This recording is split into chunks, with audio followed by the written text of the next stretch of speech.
shakllarni o'rganamiz. Bilamiz o'quvchilar, geometrik shakl nima uchun kerak? Chizma tasvirda geometrik shakllarni soya va yorug'ligiga e'tibor berib chizamiz. Har bitta detalni chizishdan oldin uning shaklini o'rganib chiqamiz. To'g'rimi?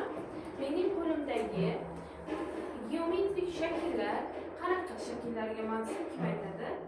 O'ng qo'lingizdagi oval, chap qo'lingizdagi doira shakli. Doira shakli.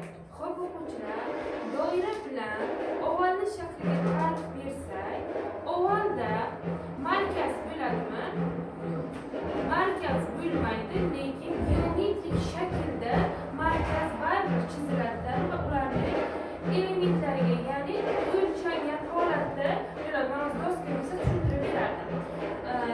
Bundan ta'rif bermoqchi bo'lsak, ovalda markazi teng bo'lmagan tekislikka oval deb aytiladi. Doirada tekislik bo'ladimi? Doirada tekislik bo'ladi. Markazi bir xil bo'lgan tekislikka nima deb aytilar ekan? Doira deb biladi.